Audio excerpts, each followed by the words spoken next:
रूस और यूक्रेन के बीच जारी हुआ युद्ध अभी भी चल रहा है। फरवरी 2022 में रूस ने यूक्रेन पर आक्रमण किया और देश के बहुत बड़े हिस्से पर कब्जा करना शुरू कर दिया।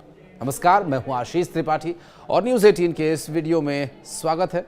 दरअसल द्वितीय विश्व युद्ध के बाद यूरोप में सबसे बड़ा संघर्ष इसे अब तक का माना जा रहा है और इस युद्ध में हजारों की संख्या में लोगों की मौत भी हुई, जिसमें कई शरणार्थी भी शामिल हैं। दरअसल इस पूरे युद्ध को लेकर जो परिस्थितियां वर्तमान में बन रही हैं, उन परिस्थितियों को अगर गौर से देखा जाए तो ये यूरोप का अब तक का सबसे बड़ा संघर्ष भी माना जा रहा है।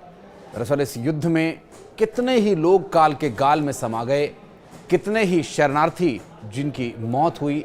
जून 2024 को भारत के विदेश मंत्रालय के हवाले से ये बताया गया था कि रूसी सेना में हुए भर्ती 2 भारतीय नागरिक यूक्रेन संघर्ष में मारे गए। साथ ही यह भी बताया गया कि मॉस्को स्थित भारतीय दूतावास में रूसी सेना में शामिल सभी भारतीय नागरिकों की शीघ्र रिहाई और वापसी के लिए नई दिल्ली स्थित रूसी राजदूत और मॉस्को स्थित रूसी अधिकारियों के समक्ष इस मामले को जोरदार तरीके से उठाया। वहीं भारत ने रूसी सेना द्वारा अपने नागरिकों की ओर और ज्यादा भर्ती रोकने की मांग की थी। तो वहीं भारत ने रूसी सेना द्वारा अपने नागरिकों की ओर और ज्यादा भर्ती रोकने की मांग की थी। रूस ने यूक्रेन के क्रीमिया पर कब्जा कर लिया और उसे अपने में मिला लिया। डोनबास युद्ध में यूक्रेनी सेना से लड़ने वाले रूस समर्थक अलगाववादियों का समर्थन किया। रूस यूक्रेन संघर्ष लंबे समय तक खिंचे जाने की वजह से पूरी दुनिया प्रभावित हुई। सऊदी अरब में एक दिन की लंबी बातचीत के बाद यूक्रेन और अमेरिका युद्ध विराम समझौते पर पहुंच गए हैं।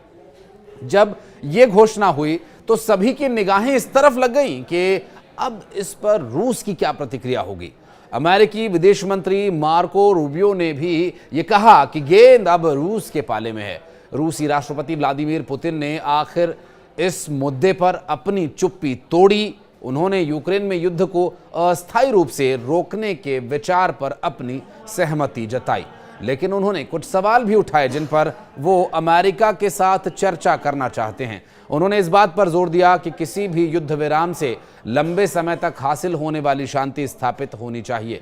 साथ ही हमें संघर्ष के मूल कारणों से भी निपटना होगा और उसका अंत करना होगा। अब आपको ये जानकर हैरानी तो होगी, लेकिन ये एक अच्छी खबर भी है कि युद्ध विराम की स्थिति अगर बन रही है तो ये कब तक मुकम्मल हो सकती है और इस तरह के युद्ध विराम क्या हमेशा के लिए संभव हो पाएंगे।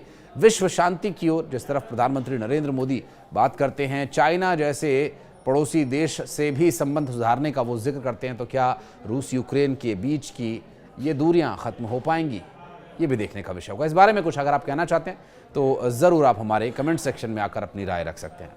धन्यवाद।